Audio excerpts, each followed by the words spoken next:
Our next guest is Bailey Ludlum. Bailey is the editor of Ballotpedia. I would suggest to you that in your travels around the internet, particularly your daily travels, if you only have one spot or one time to get on the internet and focus on the political world, the place you want to be is Ballotpedia. Bailey, welcome. How are you today? Thank you. I'm doing pretty well. How are you? Good. You're the editor of Ballotpedia. Yes. Which means you know everything about Ballotpedia, correct? Yes, I know the ins and outs. I've seen it grow over the years. How long have you been with Ballotpedia? I've been with Ballotpedia since 2009, and I actually started as a staff writer writing about ballot measures on the site. And now you're the editor. What does it mean to be the editor of Ballotpedia?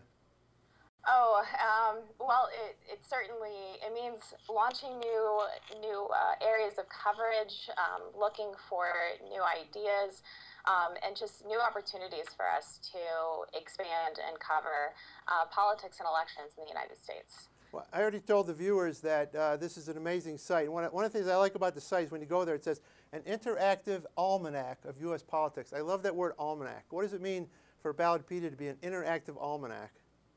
Yeah, I absolutely love that about the site. So the platform that we use is a wiki platform.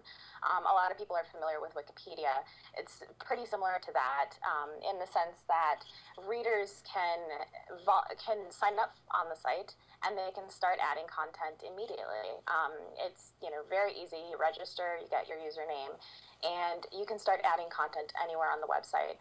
We do have some volunteer projects. And we certainly do look at all of the edits and contributions made, and we try to connect with our writers and talk about new ideas as well as just editing and style. As far as the almanac portion goes, it's another feature of the wiki in that we can add content and cover issues at any point throughout the year whenever anything comes up. So we might have a profile that we've started about the laws governing ballot measures, for example, and an event might occur that changes that, and so we can go back in and adjust it. It essentially helps us really aggregate a lot of information and turns into some really interesting reports. We're able to spot trends throughout the years. Now, I know the site was a brainchild of Leslie Graves. I've had the pleasure of meeting Leslie. She's an amazing lady. What can you tell us about how it all got started, and what was the initial impetus for having a site that would educate the population of the United States on everything political?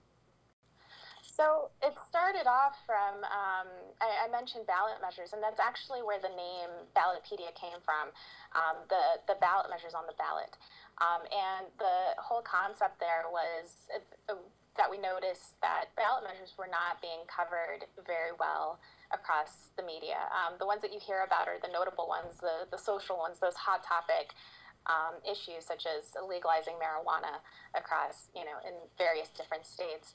And so we wanted to create a location where readers could come and find out about all of the measures that appear on the ballot so that when they go to vote, they aren't surprised about what's appearing there and they know exactly what's going on. That includes, we started diving into who the support and opposition are, what are the polls, how much money is going into these campaigns, and in some cases, that's millions of dollars. So we found a whole just breadth of knowledge that we wanted to share with everybody and put it on one site, just a one-stop shop. And that ended up transforming into doing the same coverage and more for all levels of government, federal, state, and local. Yeah, one of the things I think is really good about your site is most political sites are slanted in one direction, conservative, liberal, whichever. But yours attempts to maintain a neutrality. How do you achieve that neutrality? How do you make sure you're always presenting the facts, in a neutral, unbiased way? It's a very important part of what we do.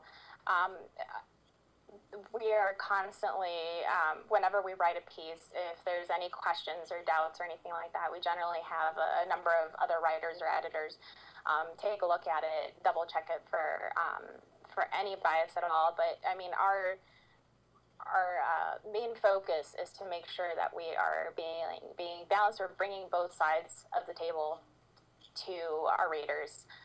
right there in one place. So we also make sure that when we're looking for information, our sources are varied across different types of websites, different types of media outlets, things like that. But also our public or the readers can flag pages. They can flag pages on the wiki and let us know if they think that something's biased, or send us an email and we'll take a look at it. We'll ask for outside input in order to make it as balanced as possible. Does that happen very often? Do you, in fact, get input from people and then make changes?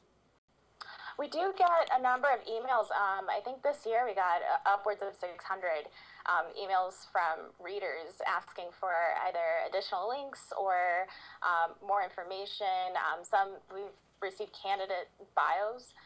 They submit their profiles to us, and we fact check everything before we put it on the wiki. So, as you mentioned, it originally started around ballot initiatives, and now you've grown. So maybe could you explain a bit all the different stops along your site that someone can go to and the different types of information you're providing today? Oh, certainly. So on the front page of the website, you'll see different little buttons on the center of the site. You'll see a section for elections themselves, which essentially the main focus of that is to aggregate all of the election information that we're providing on the website in one place, broken out by state. So that's a pretty useful place to go before the November elections. After that, we have Congress, which is your place to go for congressional information. Because of all of the activity this year with Congress, we've also started covering the federal issues such as government or presidential appointments and other issues such as the government shutdown. We're covering those as well. Then we also dive into your state executive offices. So that includes governor, lieutenant governor, attorney general, secretary of state, those typical ones, but also we dive down into the public commissioners. So we look at the agencies and the different departments, and that includes coverage of not only the offices, but also the officials in office and the elections associated with them. And then with each election, you're also posting who the different candidates are and all the parties that are represented? Yes, yes. As soon as a filing deadline happens, we collect the list of candidates and we've put up profiles for every single candidate that's running for office. We follow them all the way through the election. So if there are any that drop off, whether they missed a deadline, they didn't get enough campaign funds, whatever it is, we keep a really, really close eye on that to make sure that the website is as up to date as possible. And we will make a note of that on the profiles. So are you seeing a lot of traffic on your site as you get close to elections of people wanting to get educated on candidates and issues? Yes, definitely. There is often the way that the traffic goes is that there's a big spike in October. In the maybe 2 weeks prior to the election, there's a lot of people rushing to find out about what's going to appear on their ballot, who's running, what kind of issues are there. We also see spikes throughout the year for the primaries. They're much smaller, but they're there. Yeah. So what are some of your next projects? Where are you taking your site in terms of new ideas and new concepts? Well, it's actually a very exciting time for us at Ballotpedia.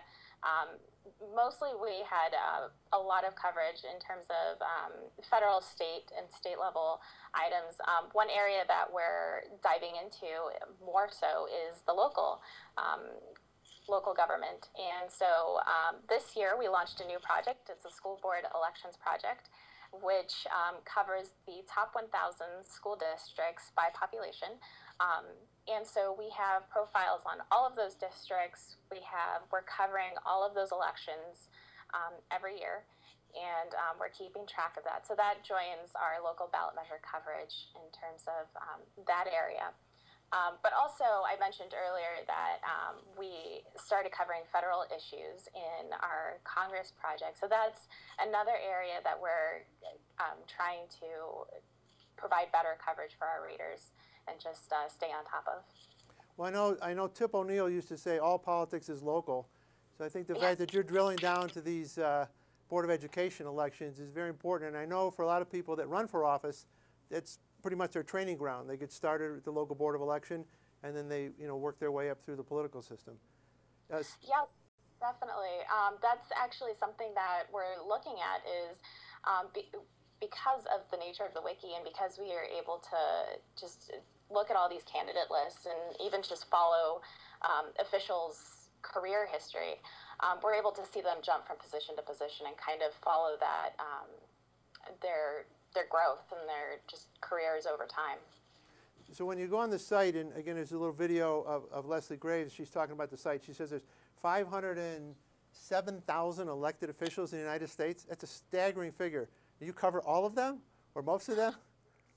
Most of them. We're aiming to get to that point. Our goal of success is to cover all 500,000 or so. I think there might be a little bit more than that on the website and cover the candidates, the incumbents, and the elections themselves. So how do you measure success? When you get to the end of the year, how do you know if Ballotpedia's had a good year? We know from if our goal at Ballotpedia is to provide information prior to the elections. We want to have profiles of all of these candidates and incumbents ready to go by the time that voters are headed to the ballot box, and even earlier than that. And that's for the primaries, not just the general election. Also, if we are able to cover, so for example, any ballot measures that come up, we want to be able to tell you the ins and outs, essentially give you the scorecard of what's going on with that ballot measure. Another one of our goals, which is it's a long-term goal, is to be able to build a database where you're able to see trends over time, which provides you more context for the current elections. And I know you're becoming an important resource for the press. I know Wall Street Journal, New York Times, a lot of the more important press sources are reaching out to you for data and information. Yes, we've gotten a number of requests for information. It's sometimes just finding out how much money has been contributed to a ballot measure campaign, or just getting an update on a particular issue that's going on. But also, we've been doing much more analysis because of the wealth of information that we're able to add onto the wiki and keep their archive. So that's been pretty useful for them.